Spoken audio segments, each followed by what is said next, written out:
की जय। सत्यनारायण भगवान की जय। चौथा अध्याय।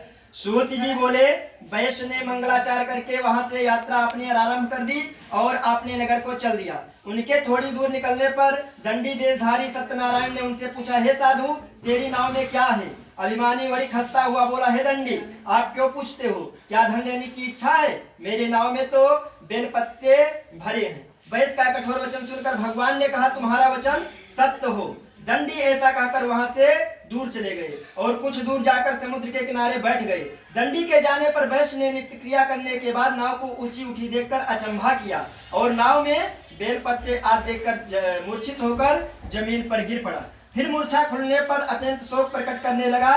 तब उसका दामाद बोला कि आप शोक न करें, यह दंडी महाराज का श्राप है, अतः हमें उनकी ही शरण में चलना चाहिए, तभी हमारी मनोकामना पूरी होगी। दामाद के वचन सुनकर साधु बड़ी दंडी के पास पहुंचा और अत्यंत भक्ति भाव से प्रणाम करके बोला, हे भगवान, आपकी माया से मोहित ब्रह्मा आज भी आपके रूप को नहीं जानते, तब मैं अज्ञानी कैसे जान सकता हूँ? आप प्रसन्न होइए, मैं सामर्थ्य के अनुसार आपकी पूजा करूंगा और आप मेरी रक्षा करो और पहले के सामान नौका में धन भर दो। उसके भक्ति युक्त वचन सुनकर भगवान प्रसन्न हो गए और उसकी इच्छा अनुसार वर देकर वहां से अंतर्ध्यान हो गए। तब उन्होंने नाव पर आकर देखा कि नाव धन से परिपूर्ण है और फिर वह भगवान सत्यनारायण का पूजन किया और साथियों सहित आपने नगर को चल दिया। जब आपने नगर के निकट पहुंचा तब दूत को घर भेजा।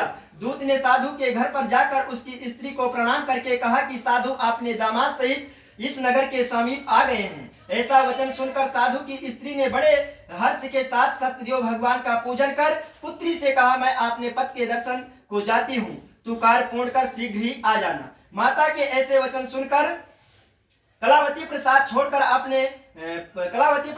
अपने पति के पास चली गई। प्रसाद की आज्ञा के कारण सत्यदेव भगवान ने रुष्ट हो गए, उसके पति को नाव सहित पानी में डुबो दिए। कलावती अपने पति को न देखकर रोती हुई जमीन पर गिर गई। इस तरह नौका को डूबा हुआ तथा कन्या को रोता देख साधु दुखित हो बोला, हे प्रभु, मुझसे या मेरे परिवार से जो भूल हुई है उसे क्षमा करो। उसके दीन वचन सुनकर सत्यदेव भगवान प्रसन्न हो गए और वहां से आकाशवाणी हुई, हे साधु, तेरी कन्या मेरे प्रसाद को छोड़कर आई है, इसलिए इसका पति आदर्श हुआ है। यदि वह घर जाकर प्रसाद खाकर लौटे तो इसे पति अवश्य मिलेगा। ऐसा आकाशवाणी सुनकर कलावती ने अपने घर पहुंचकर प्रसाद खाया, फिर आकर पति के दर्शन किए।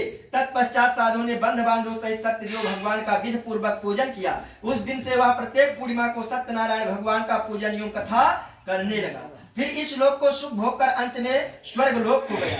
बोलो श्री सत्यनारायण भगवान की जय। लक्ष्मी नारायण भगवान